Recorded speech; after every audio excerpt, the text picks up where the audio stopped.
여러분, 범인이 스스로 언론에 편지를 보내고 경찰을 조롱하고 대기업을 무릎 꿇게 만들었는데 끝내 잡히지 않았다면 그건 완전 범죄일까요? 오늘 이야기할 사건은 일본 역사상 가장 기괴하고 가장 굴욕적인 미제 사건, 바로 글리코 모리나가 사건입니다. 범인의 이름은 괴인 21면상. 이들은 사람을 죽이지 않았습니다. 하지만 일본 사회 전체를 공포와 조롱 속에 빠뜨렸죠. 그리고 지금도 일본 경찰은 이 사건을 공식적으로 미해결 상태로 남겨두고 있습니다. 1984년 3월 18일 밤, 일본 오사카. 일본 최대 제과회사 중 하나인 글리코의 사장 에자키 가스이사가 집 앞에서 갑자기 사라집니다. 범인은 단 2명. 복면을 쓰고 나타나 그를 차에 태워 감쪽같이 납치합니다.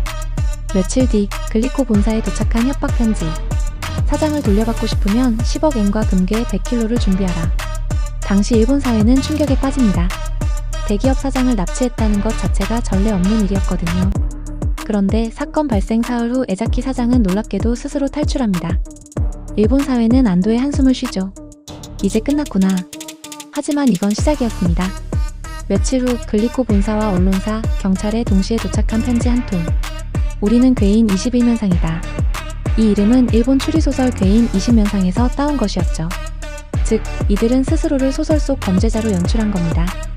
그리고 다음 문장이 일본을 얼어붙게 만듭니다. 글리코 과자에 독을 넣었다. 괴인 21면상은 실제로 독을 넣지 않았습니다. 하지만 문제는 넣었는지 아닌지 아무도 몰랐다는 것이었죠.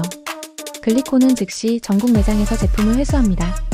수천만 개의 과자, 손실은 수백억 엔, 마트 진열대는 텅 비고 부모들은 아이에게 과자를 사주지 않기 시작합니다. 그리고 괴인 21면상은 여기서 멈추지 않습니다.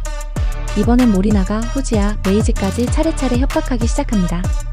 이 시기 일본 언론은 이 사건을 이렇게 부릅니다. 독극물 패닉 시대. 이 사건이 특별한 이유. 범인들은 경찰을 직접 상대합니다.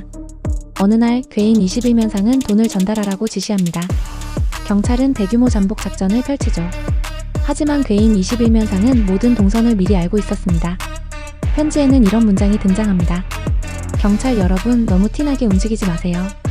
그들은 경찰의 배치 위치, 차량 번호, 심지어 지휘 체계까지 꿰뚫고 있었죠.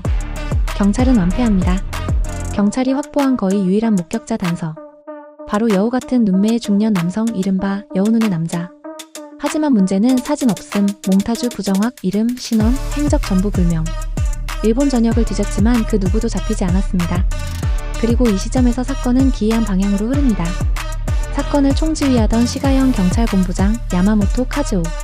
그는 사건 해결 실패에 대한 막대한 압박을 받습니다. 1985년 8월 7일. 그는 분신 자살합니다. 유서를 남기고 불 속으로 걸어 들어갑니다. 그리고 며칠 뒤 괴인 21면상의 마지막 편지가 도착합니다.